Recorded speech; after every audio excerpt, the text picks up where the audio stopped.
नमस्कार, मी श्रीनिवास रेणुकदास। आज दिनांकमध्ये आपल्या सर्वांचं मी मनपूर्वक स्वागत करतो।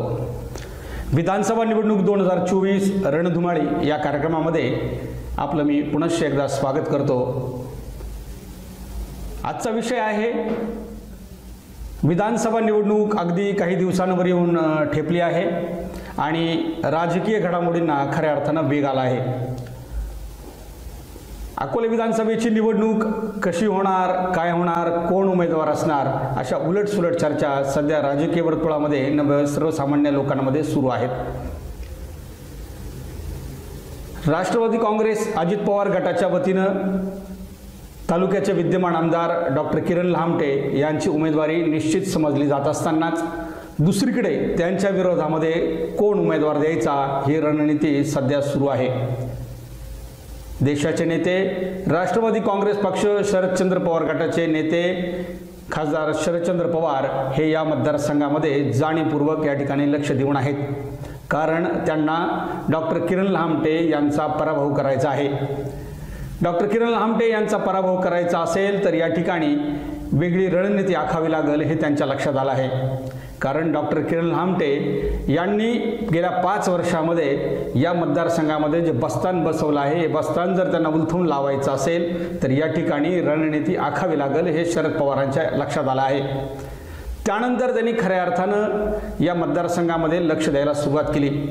जेव्हा शरदचंद्रजी पवार आणि अजित पवार हे दोघं जण जेव्हा वेगळे झाले त्यावेळेस शरदचंद्र पवार यांची वाट खऱ्या अर्थानं डॉक्टर किरण लहामटे यांनी सुरुवातीच्या कालखंडामध्ये घेतली होती, परंतु त्यानंतर त्यांनी मात्र अजित पवार यांच्याकडे जाणं पसंत केलं, कारण सत्तेत राहून तालुक्यामध्ये विकास कामं करता येतील असा त्यांचा अजेंडा त्यावेळेस होता। त्यामुळं शरदचंद्र पवार यांच्या ते खऱ्या अर्थ जिव्हारी लागलं आणि जिव्हारी लागल्यानंतर डॉक्टर लहामटे यांचा पराभव करायचा हा चंग त्यांनी बांधला। त्यानंतर या मतदारसंघामध्ये खऱ्या अर्थानं जेव्हा डॉक्टर किरण लहामटे यांनी अजित पवार यांची वाट धरली त्यानंतर तातडीनं लगेचच जिल्हा बँकेचे संचालक आणि स्वर्गीय अशोकराव भांगरे यांचे चिरंजीव यांनी तातडीनं शरदचंद्र पवार गट जॉईन केला। त्यानंतर या ठिकाणी या मतदारसंघामध्ये त्यांनी कामाला सुरुवात केली। शरदचंद्र पवार गटाकडनं त्यांची उमेदवारी होणार अशी चर्चा सध्या मतदारसंघात असली तरी मात्र काही ट्विस्ट या मतदारसंघामध्ये निर्माण झालेत, कारण अलीकडेच जेव्हा शरदचंद्र पवार यांची सभा अकोल्यामध्ये होणार होती त्यापूर्वीच किंवा त्या अगोदर राज्याचे माजी आदिवासी विकास मंत्री आणि गेली 40 वर्ष या मतदारसंघामध्ये ज्यांनी प्रतिनिधित्व केलं ते माजी मंत्री मधुकरराव पिचड यांनी शरदचंद्र पवार यांची भेट घेऊन एक नवीन ट्विस्ट यामध्ये निर्माण केला। त्यानंतर शरदचंद्रजी पवार साहेब यांच्या सभेमध्ये मधुकरराव पिचड उपस्थित राहणार अशा चर्चा सुरू होत्या, मात्र त्यावेळी मधुकरराव पिचड ह्या त्या सभेला उपस्थित राहिले नाही, परंतु शरदचंद्र पवारांची जी बाजार तळावर सभा झाली त्यावेळेस मात्र अमित भांगरे यांनी जोरदार शक्ती प्रदर्शन केलं। त्यानंतर पुन्हा एकदा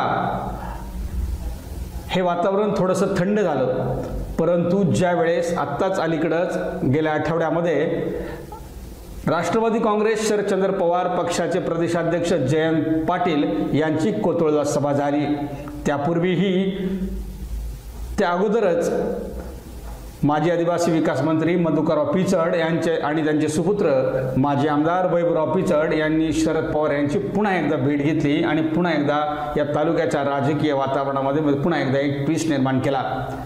त्यामुळे अमित भांगरे यांच्या उमेदवारीमध्ये खऱ्या अर्थाने अडथळे निर्माण झाल्याची चर्चा राजकीय वर्तुळामध्ये सुरू झाली।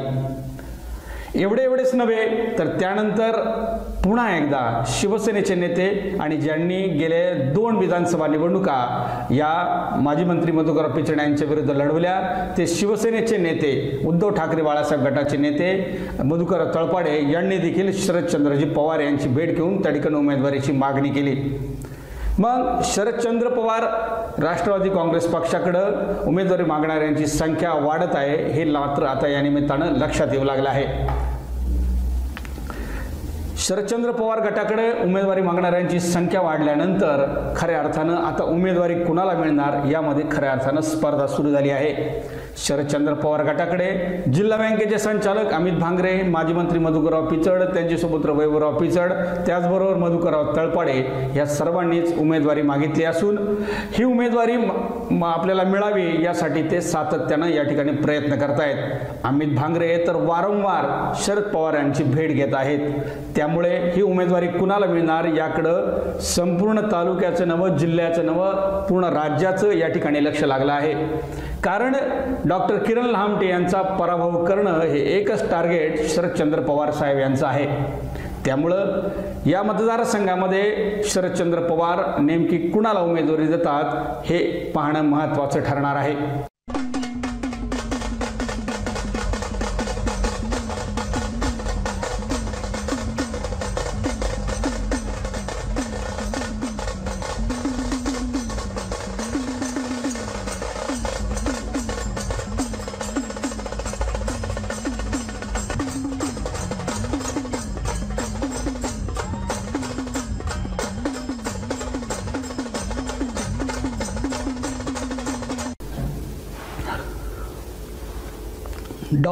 विद्यमान आमदार डॉक्टर किरण लहामटे यांना पराभूत करणं हे महत्त्वाचं टार्गेट सध्या या विरोधी पक्षांसमोर असल्यामुळे डॉक्टर किरण लहामटे यांना पाडण्यासाठी वेगवेगळी रणनीती या ठिकाणी तयार केली जात आहे। काही गोष्टी पडद्यामागे घडत आहेत, काही पडद्याच्या पुढे घडत आहेत, परंतु डॉक्टर किरण लहामटे यांना पाडणे अवघड का आहे तर हे खऱ्या अर्थानं आपण या ठिकाणी पहिलेच समजून घेऊया। सन 2019 साली माजी मंत्री मधुकरराव पिचड यांचे सुपुत्र वैभवराव पिचड आमदार होते।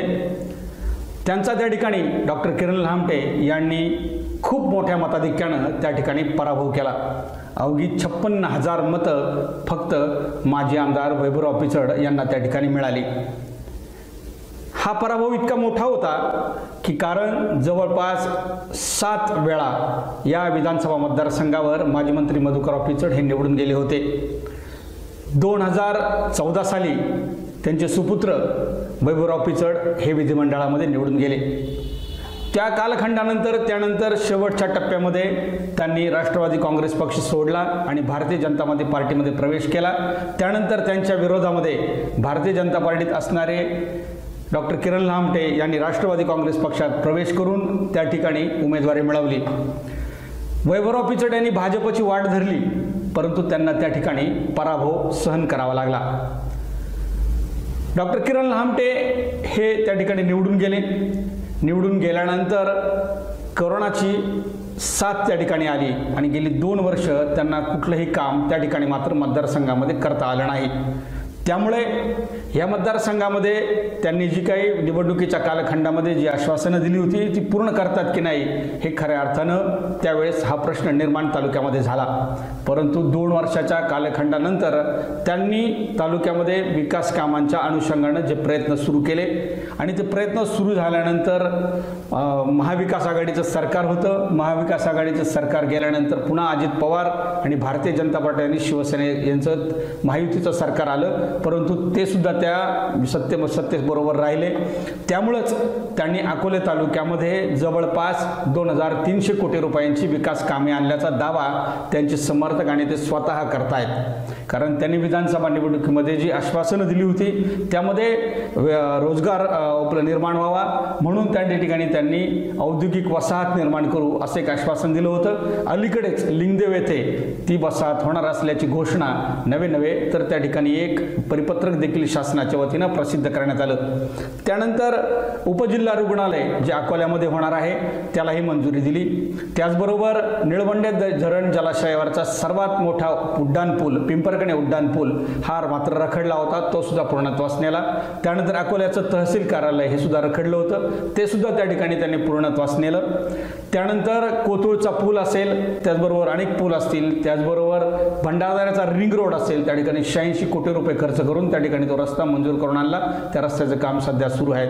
अशी अनेक कामं तालुक्यामध्ये या ठिकाणी सुरू असल्याचा दावा डॉक्टर किरण लहामटे यांच्याकडून केला जातोय। डॉक्टर किरण लहामटे यांनी अलीकडेच तिरंगा जनसंवाद यात्रा अकोले तालुक्यामध्ये काढली। ती पठारामधून सुरू झाली, त्यानंतर तिचा समारोप आदिवासी भागामध्ये झाला. पठाराबरोबरच मुळा खोरे असेल, प्रवरा खोरे असेल, आदिवासी भाग असेल, या सर्व भागामध्ये प्रत्येक गावात ही जनसंवाद तिरंगा यात्रा त्या ठिकाणी गेली. त्या ठिकाणी जर चित्र पाहायला गेलं तर त्या ठिकाणी या यात्रेचं चांगलं स्वागत गावातील स्थानिक लोकांनी, त्याचबरोबर डॉक्टर किरण लहामटे अजित पवार गटाच्या सर्व कार्यकर्त्यांनी त्या ठिकाणी जोरदारपणे केल्याचं त्या ठिकाणी पाहायला मिळालं. त्यानंतर त्यांना या ठिकाणी या मतदारसंघामध्ये एक माहोल मात्र त्या निमित्तानं निर्माण करता आला, हे नाकारून आपल्याला कोणालाही चालणार नाही. त्यामुळं डॉक्टर किरण लहामटे यांनी बऱ्यापैकी या ठिकाणी वातावरण आपलं या ठिकाणी निर्माण केलं. त्याचबरोबर त्यांनी ज्या काही गोष्टी या ठिकाणी आहेत त्यांची बलस्थानं या ठिकाणी मानली जातात. त्यांनी त्यांचा जो जनसंपर्क जो आहे तर तो थेट जनसंपर्क जर आपण बघितला तर त्यांचे जनता दरबार त्या ठिकाणी सोमवारी राजूर, त्याचबरोबर अकोल्याला गुरुवारी असे 2 जनता दरबार त्या ठिकाणी होतात. त्या जनता दरबाराला त्या ठिकाणी सुद्धा मोठ्या प्रमाणावर सर्वसामान्य माणूस, कार्यकर्ते मोठ्या संख्येने उपस्थित असल्याचं चित्र आपल्याला त्या ठिकाणी पाहायला मिळतं. अशाच एकूण सगळ्या पार्श्वभूमीवर त्यांनी मात्र अजून एक मुद्दा असा या ठिकाणी नोंदवावा लागेल आपल्याला. या ठिकाणी ज्याचं एक निरीक्षण असं आहे आपल्या सर्वांचं की कार्यकर्त्यांची जी मूठ बांधायला पाहिजे होती ती मात्र त्या ठिकाणी ते बांधू शकले नाही. कारण खऱ्या अर्थानं त्यांनी थेट लोकांशी संवाद त्या ठिकाणी साधला असं ते सांगतात.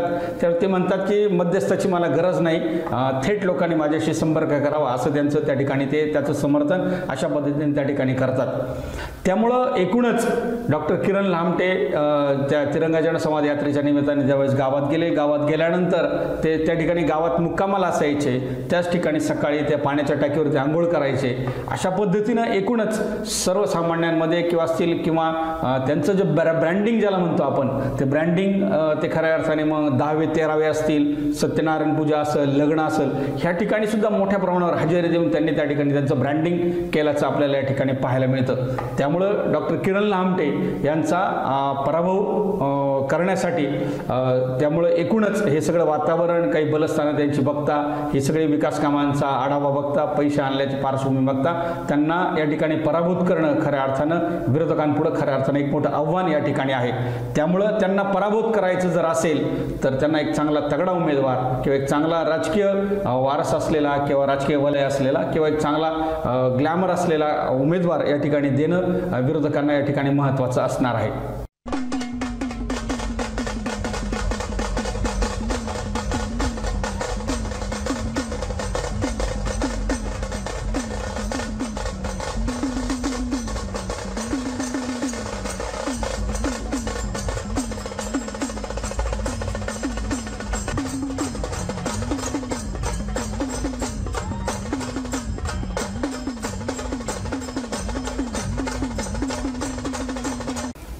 डॉक्टर किरण लहामटे यांच्या विरुद्ध शरद पवार कोणता उमेदवार देणार हे खऱ्या अर्थानं आज महत्त्वाची गोष्ट आहे. त्यामध्ये जे चर्चेत पहिलं नाव जे आलं तर ते अहमदनगर जिल्हा मध्यवर्ती सहकारी बँकेचे संचालक अमित भांगरे. अमित भांगरे यांना खऱ्या अर्थानं एक मोठी राजकीय पार्श्वभूमी आहे. तर त्यामध्ये त्यांचे खापर पंजोबा म्हणजे आजोबा, त्यांच्या घराण्याला भांगरे घराण्याला एक राजकीय परंपरा आहे. 1952 साली गोपाळ बाबा भांगरे हे त्यांचे खापर पंजोबा त्या ठिकाणी आमदार आपल्या तालुक्याचे होते. त्यानंतर 1957 मध्ये नारायण नवाळी हे आमदार झाले. त्यानंतर 1962ला त्यांचे आजोबा यशवंतराव भांगरे हे आमदार झाले. त्यानंतर 1967ला कॉम्रेड बी.के. देशमुख हे आमदार झाले. त्यानंतर पुन्हा 1971ला यशवंतराव भांगरे हे आमदार झाले.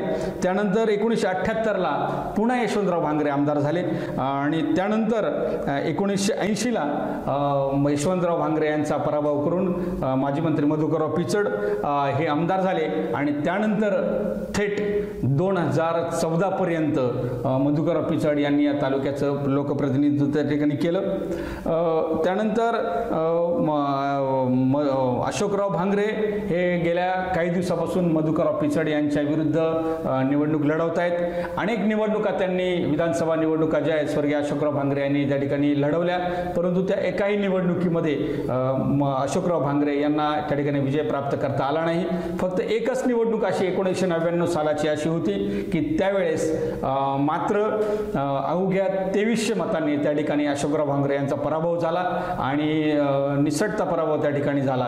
त्याचबरोबर 1995ला एक परिस्थिती अशी होती की त्यावेळेस सर्व पुढारी, सर्व तालुका म्हणा असं एक वातावरण तयार झालं होतं की त्यावेळेस अशोकराव भांगरे यांच्या बरोबरीने गेलं होतं आणि मधुकरराव पिचड यांच्या विरुद्ध सर्व उमेदवार एकत्र त्यावेळेस झाले होते 1995ला। परंतु त्यावेळेस सर्वाधिक जास्त मतांनी पिचड साहेबांच्या एकूण 7 ज्यावेळेस 7 वेळा निवडून आले, त्यामध्ये सर्वाधिक जास्त 35,000 मते घेऊन त्यावेळेस मधुकरराव पिचड त्या ठिकाणी निवडून आले होते। त्यामुळे अशी सगळी पार्श्वभूमी या ठिकाणी अमित भांगरेंना आहे। अशोकराव भांगरे आणि पिचड अशी एक पारंपरिक लढाई या मतदारसंघामध्ये यापूर्वी होत गेली। त्यानंतर 2014ला त्या ठिकाणी वैभवराव पिचड हे आमदार झाले। त्यानंतर 2019ला पुन्हा एकदा असा एक प्रसंग तयार झाला की या ठिकाणी एकास एक लढत करायची असा एक प्रसंग या ठिकाणी निर्माण झाला आणि मग शरद पवार यांनी, कारण भारतीय जनता पार्टीमध्ये मधुकरराव पिचड यांनी प्रवेश केला होता, त्यामुळे शरद पवार यांनी एकूणच अकोला तालुक्याची एक मोठ बांधली आणि सर्व उमेदवारांना त्या ठिकाणी त्यांनी मग मधुकर तळपडे असतील, मारुती मेंगळा असेल, सतीश भांगरे असतील, अशोकराव भांगरे असतील, या सर्वांना माघार घेत या ठिकाणी डॉक्टर किरण लामटे यांना या ठिकाणी उमेदवारी दिली आणि दिलीच नव्हे तर त्या ठिकाणी डॉक्टर किरण लामटे हे विजय सुद्धा झाले। या दरम्यानच्या कालखंडामध्ये एक गोष्ट अशी घडली की ज्यावेळेस एकास एक काढायची होती तर त्यावेळेस हे सर्व आदिवासी नेते जे इच्छुक उमेदवार होते सर्व एकत्र आले आणि त्यावेळेस अशी चर्चा आहे की त्यावेळेस त्यानंतर अशोकराव भांगरे यांना पुढची विधानसभेची संधी द्यायची, विरोधकांनी संधी द्यायची असे एक त्यावेळेस ठिकाणी ठरल्याची एक चर्चा आहे। त्याचं वस्तुस्थिती खऱ्या अर्थानं कोणी सांगत नाहीये, परंतु त्यावेळेस मात्र अशा पद्धतीची त्यावेळेस चर्चा या ठिकाणी होते। त्यानंतर मधुकरराव पिचड यांचे सुपुत्र वैभवराव पिचड यांचा पराभव झाल्यानंतर अगस्ती सहकारी साखर कारखान्याची निवडणूक या ठिकाणी मधुकरराव पिचड यांच्या विरुद्ध सर्व विरोधकांनी एकत्र येऊन लढवली। सीताराम पाटील गायकर, अशोकराव भांगरे, डॉक्टर किरण लामटे असे सगळे विरोधक, कैलासराव वागचौरे असे सगळे विरोधक पिचड यांच्या विरुद्ध एकवटले आणि त्या ठिकाणी सुद्धा अगस्ती सहकारी साखर कारखान्यामध्ये त्या ठिकाणी त्यांनी मधुकरराव पिचड यांचा दारुण त्या ठिकाणी पराभव केला। नवे अशोकराव भांगरे यांनी मधुकरराव पिचड यांचा त्या निवडणुकीमध्ये पराभव केला होता। अशी सगळी पार्श्वभूमी होती। अगस्ती कारखान्याचे चेअरमन म्हणून सीताराम गायकर विराजमान झाले, त्यानंतर व्हाईस चेअरमन म्हणून अशोकराव भांगरे यांना त्या ठिकाणी संधी देण्यात आली आणि ही संधी दिल्यानंतर काही कालखंडानंतर, काही वेळानंतर अशोकराव भांगरे यांचं या ठिकाणी निधन झालं आणि त्यानंतर खऱ्या अर्थानं एक राजकीय वारसा म्हणून अमितराव भांगरे या ठिकाणी पुढे आले आणि पुढे आल्यानंतर त्यांना शरद पवार यांनी जिल्हा बँकेचे संचालक म्हणून त्या ठिकाणी सुद्धा संधी त्यांना त्या ठिकाणी मिळाली। तेव्हा सुद्धा अमितराव भांगरे यांनी वैभवराव पिचड यांचा त्या ठिकाणी पराभव केला आणि त्या ठिकाणी अमित भांगरे हे त्या ठिकाणी बिनविरोध निवडून आले। वैभवराव पिचड यांनी त्या ठिकाणी माघार घेतली होती। तर अशा सगळ्या पार्श्वभूमीवर अमित भांगरे यांचं लॉन्चिंग त्या जिल्हा बँकेच्या संचालक झाल्यानंतर लॉन्चिंग खऱ्या अर्थाने त्या ठिकाणी झालं होतं, परंतु ते लगेच विधानसभेची निवडणूक लढवतील असं काही सांगता येत नव्हतं। परंतु दुर्दैवानं अशोकराव भांगरे यांचे निधन झाल्यानंतर अमितराव भांगरे यांना त्या ठिकाणी ही संधी मिळाली। त्यानंतरच्या कालखंडामध्ये शरद पवार आणि अजित पवार यांच्यामध्ये फाटाफूट झाल्यानंतर शरद पवार यांना तातडीनं लगेच अमितराव भांगरे हे जॉईन झाले आणि त्यानंतर त्यांनी त्या ठिकाणी तालुक्यामध्ये या ठिकाणी त्यांचं काम करायला, या पक्षाचं वाढीसाठी या ठिकाणी काम करायला सुरुवात केली आणि सुरुवात केल्यानंतर मग त्यांनी संविधान यात्रा काढली, त्यानिमित्ताने ते गावागावामध्ये गेले। त्यानंतर अलीकडच्या काळामध्ये त्यांनी आता शिवस्वराज्य यात्रा या तालुक्यामध्ये त्यांची सुरू आहे। एकूणच त्यांची जर पार्श्वभूमी जर सगळी बघितली तर त्यांचं जे माध्यमिक शिक्षण जे आहे तर जी संगमनेरला जी ध्रुव अकॅडमी जी आहे, जी मोठी शाळा आहे, श्रीमंत लोकांची शाळा मानली जाते, त्या ठिकाणी त्यांचं माध्यमिक शिक्षण त्या ठिकाणी झालं। त्यानंतर त्यांनी उच्च माध्यमिक शिक्षण जे आहे तर पदव्युत्तर शिक्षण, ज्याला म्हणजे व्यावसायिक शिक्षण जे आहे तर परदेशात जाऊन त्या ठिकाणी त्यांनी ते केलेलं आहे आणि त्यानंतर ते त्यांचं व्यवसाय जर आपण म्हणाल तर ते भंडारदरा परिसरामध्ये जे काही मोठे रिसॉर्ट्स, मोटेल, हॉटेल्स या ठिकाणी त्यांचे आहेत, अशी पार्श्वभूमी अमितराव भांगरे यांना या ठिकाणी आहे. आणि मग अमितराव भांगरे यांनी अलीकडेच शरदचंद्र पवार यांची एक मोठी सभा बाजार तळावर त्या ठिकाणी घेतली.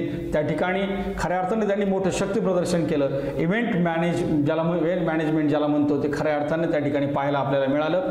त्यानंतर कुतुळला सुद्धा जयंत पाटील यांची जी सभा त्या ठिकाणी झाली, त्या ठिकाणी सुद्धा त्यांचं जो इव्हेंट मॅनेजमेंट ज्याला आपण म्हणतो ती ठिकाणी पाहायला मिळाली.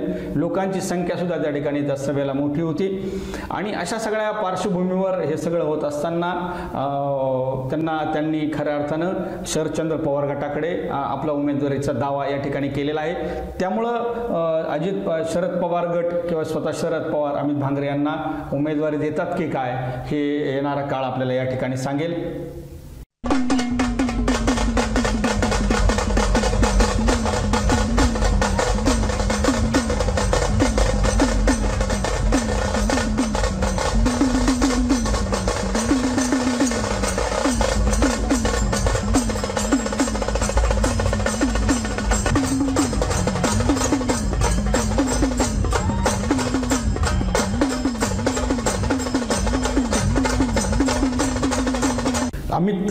जिल्हा बँकेचे संचालक अमित भांगरे यांचं नाव शरदचंद्र पवार राष्ट्रवादी काँग्रेस पक्षाकडनं निश्चित मानलं जात असताना राज्याचे माजी आदिवासी विकास मंत्री मधुकरराव पिचड आणि त्यांचे सुपुत्र वैभवराव पिचड यांनी शरदचंद्र पवार यांची भेट घेऊन पुन्हा स्वगृही येण्याची मत त्या ठिकाणी व्यक्त केलं होतं, भावना त्या ठिकाणी व्यक्त केली होती. त्यानंतर खऱ्या अर्थाने या पूर्ण अकोला तालुक्याच्या राजकारणामध्ये खऱ्या अर्थाने एक ट्विस्ट निर्माण झाला. तर माजी मंत्री मधुकरराव पिचड यांची हे स्वतः माझ्या माहितीनुसार मधुकरराव पिचड यांना शरदचंद्रजी पवार साहेब हे उमेदवारी देण्यासाठी आग्रही असून वैभवराव पिचड यांना सुद्धा त्या ठिकाणी उमेदवारी देण्यासाठी ते आग्रही आहेत. त्यामुळे शरदचंद्र पवार हे माजी मंत्री मधुकरराव पिचड का वैभवराव पिचड यांना उमेदवारी देतात हे खऱ्या अर्थानं पाहणं महत्त्वाचं ठरणार आहे.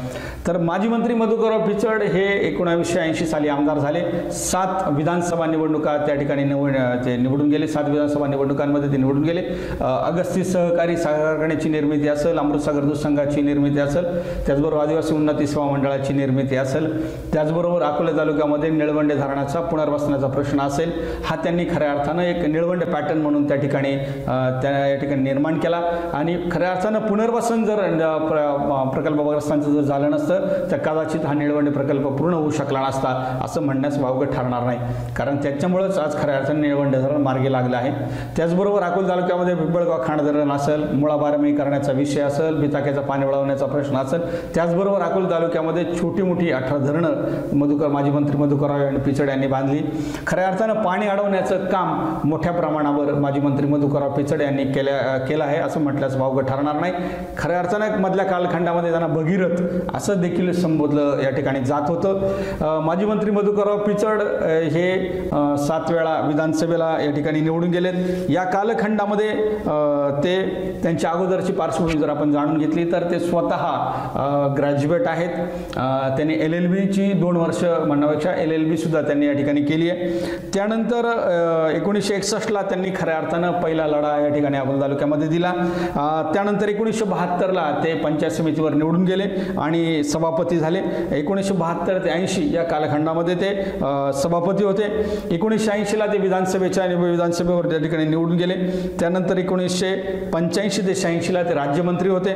त्यानंतर 1988 ते 1990ला ते कृषी व रोह्य मंत्री होते, आदिवासी विकास दुग्ध विकास मंत्री होते. त्यानंतर 28 जून 1991 ते 1996ला ते आदिवासी मंत्री होते. त्यानंतर ते 1996ला नंतर त्यांनी विधानसभेचे विरोधी पक्ष नेते म्हणून त्या ठिकाणी 5 वर्ष कालखंड त्या ठिकाणी काढला. 1999ला त्यांनी काँग्रेस पक्ष सोडला आणि काँग्रेस पक्ष सोडून ते शरद पवारांबरोबर राष्ट्रवादी काँग्रेस पक्षामध्ये गेले. त्यानंतर ते राष्ट्रवादी काँग्रेस पक्षाचे आमदार म्हणून 2014 सालापर्यंत त्या ठिकाणी होते. मधल्या कालखंडामध्ये त्यांना मंत्री म्हणून त्या ठिकाणी संधी मिळाली नाही, परंतु 2014ला शेवटचे 13 महिने पुन्हा एकदा त्यांना मंत्री म्हणून त्या ठिकाणी आदिवासी विकास मंत्री म्हणून त्या ठिकाणी संधी मिळाली. या सगळ्या कालखंडामध्ये त्यांनी काही महत्त्वाची कामं अकोला तालुक्यामध्ये विकासाची या ठिकाणी केली, हे नाकारून या ठिकाणी चालणार नाही।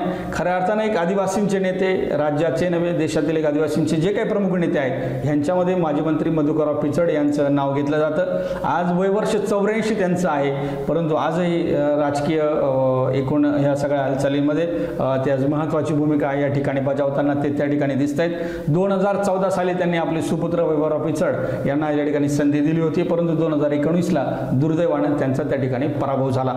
त्यानंतरच्या कालखंडामध्ये त्यांनी वैभवराव पिचड यांना बऱ्यापैकी प्रोजेक्ट करण्याचा या ठिकाणी प्रयत्न केला। आता पुन्हा एकदा भाजपमध्ये प्रवेश केल्यानंतर 2024ला पुन्हा ते राष्ट्रवादी काँग्रेसमध्ये स्वगृही जाण्याची चर्चा सध्या एकूण सगळ्या राजकीय वर्तुळामध्ये सुरू आहे। आणि डॉक्टर किरण लहामटे यांचा जर पराभव करायचा असेल तर एक तगडा उमेदवार, एक चांगला राजकीय पार्श्वभूमी असलेला, क्षमता असलेला उमेदवार शरद पवार या ठिकाणी शोधत आहेत। त्यामुळे माजी मंत्री मधुकरराव पिचड यांना या विधानसभा निवडणुकीमध्ये ते पुन्हा संधी देतात की काय हे पाहणं अत्यंत महत्त्वाचं ठरणार आहे।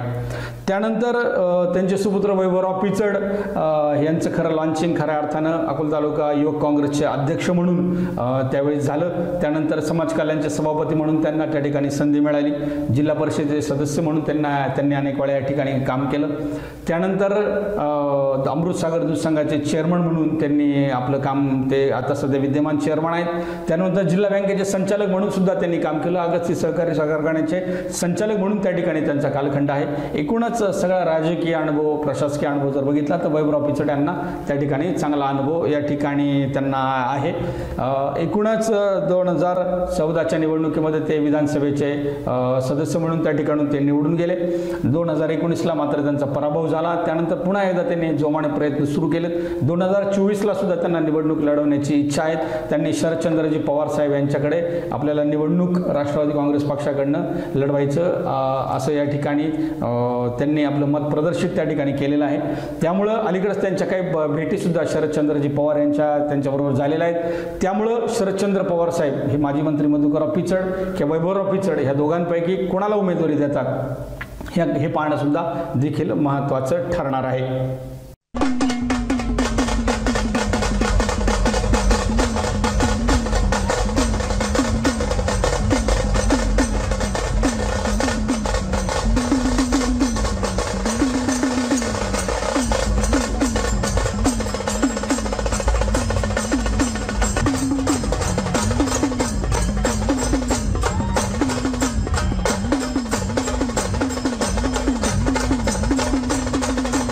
जिल्हा बँकेचे संचालक अमित भांगरे, माजी मंत्री मधुकरराव पिचड, वैभवराव पिचड हे शरदचंद्र पवार राष्ट्रवादी काँग्रेस पक्षाकडनं इच्छुक असल्याची चर्चा सुरू असतानाच शिवसेनेचे नेते उद्धव बाळासाहेब ठाकरे गटाचे नेते मधुकरराव तळपाडे यांनी अलीकडेच शरदचंद्रजी पवार यांची मुंबई या ठिकाणी जाऊन भेट घेतली आणि आपली उमेदवारी त्या ठिकाणी त्यांनी मागितली आहे। कोण आहेत हे मधुकरराव तळपाडे? तर मधुकरराव तळपाडे हे यांनी 2009 साली राष्ट्रवादी काँग्रेस पक्षाचे उमेदवार माजी मंत्री मधुकरराव पिचड यांचा त्या ठिकाणी 2009 साली अवघ्या 9,000 मतांनी त्या ठिकाणी त्यांचा मधुकरराव तळपाडे यांचा पिचड यांनी पराभव केला होता। त्यानंतर 2014 साली वैभवराव पिचड यांच्या विरुद्ध मधुकरराव तळपाडे यांनी शिवसेनेकडनं उमेदवारी केली होती। त्यावेळेस त्यांना वैभवराव पिचड यांना 67,000 मतं मिळाली होती, तर मधुकरराव तळपाडे यांना क्रमांक 2ची 48,000 मतं त्यावेळेस मिळाली होती। अशोकराव भांगरे यांना त्यावेळेस अवघी 27,000 मतं त्यावेळेस मिळाली होती। त्यानंतर सतीश भांगरेंना 5,500 मतं काँग्रेसचे उमेदवार होते त्यांना त्या ठिकाणी मिळाले होते। अशा 2 वेळा विधानसभेच्या निवडणुका मधुकरराव तळपाडे यांनी या ठिकाणी लढवल्या आहेत। अशी पार्श्वभूमी मधुकरराव तळपाडे यांना या ठिकाणी आहे आणि त्यांनी देखील राष्ट्रवादी काँग्रेस पक्षाचे नेते शरदचंद्र पवार यांच्याकडे आपली उमेदवारी मागितली आहे। कारण महाविकास आघाडीतला एक घटक पक्ष म्हणून शिवसेना आज या ठिकाणी आहे आणि खऱ्या अर्थानं शिवसेनेच्या उमेदवाराला आजपर्यंत 2 नंबरची मतं आजपर्यंत या मतदारसंघामध्ये मिळालेली आहेत। मग ती अशोकराव भांगरेंना मिळालेली असतील, मधुकर तळपाडेंना मिळालेली असतील, अनेक जे शिवसेनेचे उमेदवार आहेत त्या सगळ्यांना 2 नंबरची मतं या तालुक्यामध्ये मिळालेली आहेत। म्हणजे शिवसेना एक मोठा पक्ष म्हणून मधुकरराव पिचड यांच्या पुढे होता, कारण मधुकर पिचड ज्या पक्षात असायचे ते 2 नंबरचा पक्ष हा शिवसेना म्हणून एक मोठा पक्ष म्हणून या ठिकाणी असायचा। तर अशी पार्श्वभूमी मधुकरराव तळपाडे यांना या ठिकाणी आहे। मधुकरराव तळपाडे हे अकोला तालुक्यातीलच सांगवी या गावचे आहेत। त्यांची जी सुरुवात आहे भारतीय आयुर्विमा महामंडळामध्ये लिपिक म्हणून त्या ठिकाणी झाली। त्यानंतर ते भारतीय स्टेट बँकेमध्ये कॅशियर म्हणून लागले। त्यानंतर त्यांनी स्पर्धा परीक्षेच्या माध्यमातून त्या ठिकाणी विक्रीकर सहाय्यक आयुक्त म्हणून त्यांची त्या ठिकाणी निवड झाली। त्यानंतर ते स्पर्धा परीक्षेच्या माध्यमातून पोलीस आयुक्त, पोलीस अधीक्षक म्हणून त्यांनी त्या ठिकाणी काम केलं। त्याचबरोबर मधुकरराव तळपाडे हे एक चांगले प्रशासक म्हणून त्यांची प्रतिमा होती। त्याचबरोबर त्यांनी त्यांचं सामाजिक काम जर आपण म्हणाल तर त्यांनी आदिवासी समाज कृती समितीच्या माध्यमातून काम केलं आहे, महादेव कोळी मित्रमंडळाचं ठाण्यात काम केलं आहे, आदिवासी क्रांती दलाचं काम केलं आहे, राघोजी ब्रिगेडच्या माध्यमातून त्यांनी या ठिकाणी काम केलं आहे। आणि गेल्या 15 वर्षामध्ये कुठलाही आरोप मात्र त्यांच्यावर किंवा झालेला नाही किंवा त्या कुठल्याही वादात ते या सगळ्या कालखंडामध्ये कधी ते दिसले नाहीत। अशी एक पार्श्वभूमी मधुकरराव तळपाडे यांना देखील आहे आणि त्यामुळं त्यांनी सुद्धा देखील या ठिकाणी शरदचंद्र पवार गटाकडे आपली उमेदवारी या ठिकाणी त्यांनी मागितलेली आहे। मधुकरराव तळपाडे हे खऱ्या अर्थानं सुरुवातीच्या कालखंडामध्ये त्यांनी जी पहिली निवडणूक ज्यावेळेस लढवली तर त्यावेळेस अकोल्यामध्ये उद्धव ठाकरे यांची खूप मोठी सभा या ITI ग्राउंडच्या मैदानावर त्या ठिकाणी झाली होती आणि त्यावेळेस असं एक वातावरण त्यावेळेस निर्माण झालं होतं की माजी मंत्री मधुकरराव पिचड त्या ठिकाणी पराभव होतो की काय, परंतु त्यावेळेस सुद्धा त्यावेळेस त्यांना अगदी 9,000 मतांनी त्यांचा त्या ठिकाणी त्यावेळेस तळपाडे यांचा ठिकाणी पराभव झालेला होता। आदिवासी घुसखोरी विरोधात सुद्धा त्यांनी अनेक आंदोलन आणि चळवळींमध्ये भाग घेतलाय। धनगर आरक्षणाच्या विरुद्ध सुद्धा त्यांनी या ठिकाणी लढाई या ठिकाणी केलेली आहे। त्यांनी सुद्धा या ठिकाणी शरद पवार यांच्याकडं आपली उमेदवारी मागितली आहे। त्यामुळं आज शरदचंद्र पवार गटाकडं उमेदवारी मागणाऱ्यांची संख्या आज मोठी झाली आहे। मग त्याच्यामध्ये अमित भांगरे असतील, माजी मंत्री मधुकरराव पिचड असतील, वैभवराव पिचड असतील आणि आता मधुकर तळपाडे हे सुद्धा या रांगेत आलेत। त्यामुळं खऱ्या अर्थानं शरदचंद्र पवार यांच्यापुढे खऱ्या अर्थाने एक पेच निर्माण झालाय की उमेदवारी नेमकी कुणाला द्यायची। परंतु शरदचंद्र पवार हे अगदी खूप या बाबतीमध्ये राजकीय जर तुम्ही म्हणाल तर ते खूप कुशल आहेत। त्याच्यामुळे ते खऱ्या अर्थानं या ठिकाणी उमेदवारी देताना सगळे निकष या ठिकाणी सर्वे देखील त्यांचे या ठिकाणी सुरू आहेत शरद पवार साहेबांचे। त्यामुळे कोणता उमेदवार या ठिकाणी चालेल, कोणाला चांगली पसंती लोक देतील आणि विद्यमान आमदार डॉक्टर किरण लहामटे यांचा पराभव कसा करता येईल ह्या अनुषंगानं ते सगळा अभ्यास या ठिकाणी या मतदारसंघामध्ये त्यांचा सुरू आहे। त्यामुळं येणाऱ्या भविष्य काळामध्ये डॉक्टर किरण लहामटे यांच्या विरुद्धचा उमेदवार शरद पवार कुणाला उमेदवारी देतात हे खऱ्या अर्थानं पाहणं महत्त्वाचं ठरणार असून येणारी विधानसभेची निवडणूक कशी होणार, मग दुरंगी होणार की तिरंगी होणार की चाररंगी होणार की बहुरंगी होणार हे खऱ्या अर्थानं येणारं भविष्य काळच सांगेल।